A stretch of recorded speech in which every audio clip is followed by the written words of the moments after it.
نبی کریم علیہ الصلاۃ والسلام نے جب اپنے اسلام کی دعوت کا آغاز کیا اور اپنی نبوت کا اعلان فرمایا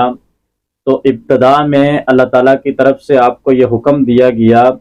کہ آپ خفیہ طور پر اپنے جو رشتہ دار ہیں، اپنے گھر والے ہیں اور آپ کے جو قریبی دوست ہیں، سب سے پہلے ان کو اسلام کی طرف بلائیں اور ان کو دعوت دیں اور ان کو یہ بتائیں کہ میں اللہ کا رسول ہوں۔ جب وہ آپ پر ایمان لے آئیں اور آپ کے قریب رہنے والے لوگ اور آپ کے جو دوست احباب ہیں وہ اسلام میں داخل ہونا شروع ہو جائیں تو پھر اس کے بعد آپ علی الاعلان دعوت دیں۔ تو تقریباً 3 سال یہ عرصہ اسی طرح چلتا رہا کہ نبی کریم علیہ الصلاۃ والسلام خفیہ طور پر نبوت کا آپ نے اعلان کیا اور خفیہ طور پر آپ توحید کی دعوت دیتے رہے۔ یہ توحید اور رسالت کی دعوت 3 سال تک اسی طرح خفیہ چلتی رہی اور ایک ایک، دو دو، تین تین، چار چار صحابہ کرام تشریف لاتے تھے اور وہ اسلام قبول کرتے اور نبی کریم علیہ الصلاۃ والسلام کی بیعت کرتے تھے۔ جیسے سب سے پہلے حضرت ابوبکر صدیق آئے، حضرت علی رضی اللہ تعالی عنہ آئے، آپ کے غلام حضرت زید بن حارثہ آئے، آپ کی بیوی حضرت خدیجہ رضی اللہ تعالی عنہ نے اسلام قبول کیا، پھر اسی طرح حضرت عثمان رضی اللہ تعالی عنہ آئے، حضرت طلحہ آئے، حضرت ابو عبیدہ بن جرح رضی اللہ تعالی عنہ آئے اور اسی طرح حضرت ابو ذر غفاری رضی اللہ تعالی عنہ آئے۔ تو چند یہ جو صحابہ کرام تھے جو سابقین اولین میں شمار ہوتے ہیں، یہ ان دنوں میں اسلام لائے۔ جو خفیہ دعوت تھی، جو ابھی پوشیدہ تھی، جو صرف فردن تھی کہ نبی کریم علیہ الصلاۃ والسلام جس آدمی سے ملتے تھے اسے اسلام کی دعوت دیتے تھے اور یہ کہتے تھے کہ میں اللہ کا رسول ہوں، آپ میرے اوپر ایمان لائیں، اللہ وحدہ لا شریک کی عبادت کریں اور بتوں کو چھوڑ دیں۔ اور انہی میں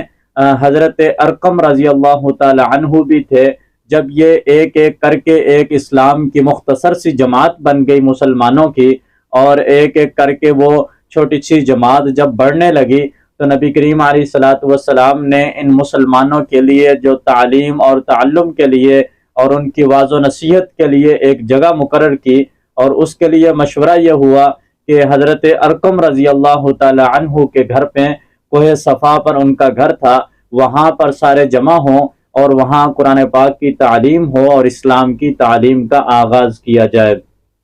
تو مکہ مکرمہ میں سب سے جو پہلا مدرسہ قائم ہوا جہاں پر مسلمانوں کی تعلیم ان کو دی جاتی تھی اور ان کی اسلام کی تعلیم ان کو دی جاتی اور ان کو طریقہ کار سکھایا جاتا کہ نماز کیسے پڑھنی ہے، وضو کیسے کرنا ہے، اللہ تعالیٰ کے احکامات کیا ہیں، تو وہ حضرت ارقم رضی اللہ تعالی عنہ کا گھر تھا۔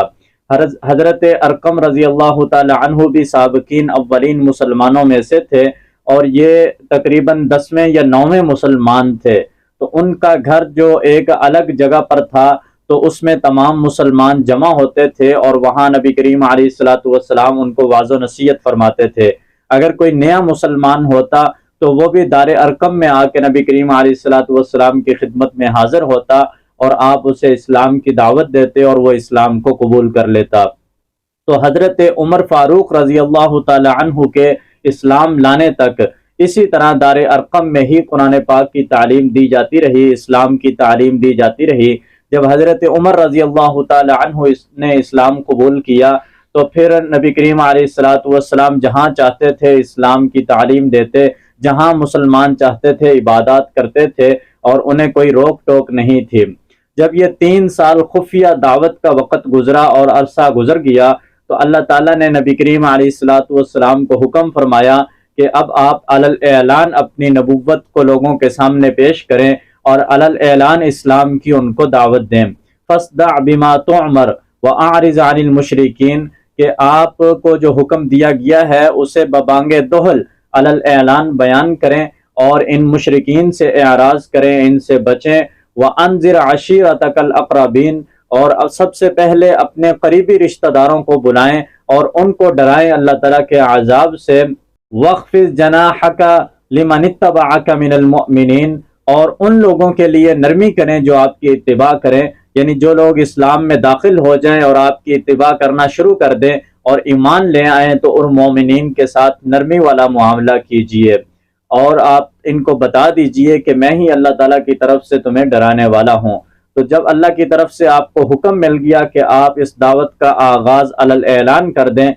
تو نبی کریم علیہ الصلوۃ والسلام نے صفا پہاڑی پر چڑھ کر اعلان کیا اور اپنے تمام قبیلے والوں کو اپنے پاس بلایا، جس میں قریش کے بڑے بڑے لوگ تھے اور اس میں آپ کے چچا ابو لہب بھی تھے۔ تو نبی کریم علیہ الصلوۃ والسلام نے پہلے سب سے یہ پوچھا اور آپ نے اپنے کردار کو ان کے سامنے رکھا کہ دیکھیں، میں اگر آپ کو یہ بات کہوں کہ اس پہاڑ کے پیچھے سے ایک لشکر آنے والا ہے جو آپ پر حملہ کرنے والا ہے، تو کیا آپ میرا یقین کریں گے؟ تو ان تمام لوگوں نے ایک ہی آواز میں یہ کہا کہ ہم نے ہمیشہ آپ کو سچ بولتے دیکھا، ہم نے ہمیشہ آپ کو ایمانداری کے ساتھ کام کرتے دیکھا ہے، آپ کی امانت دیانت اور سچائی ہمارے سامنے ہے، آپ تو صادق اور امین ہیں، آپ نے کبھی جھوٹ نہیں بولا ہے، ہم ضرور یقین کریں گے کہ جو آپ کہہ رہے ہیں وہ سچ ہے۔ تو اس کے بعد نبی کریم علیہ الصلوۃ والسلام نے جب اپنے کردار کو ان کے سامنے پیش کیا اور وہ جانتے تھے کہ آپ کا کریکٹر کردار بالکل صاف اور ستھرا ہے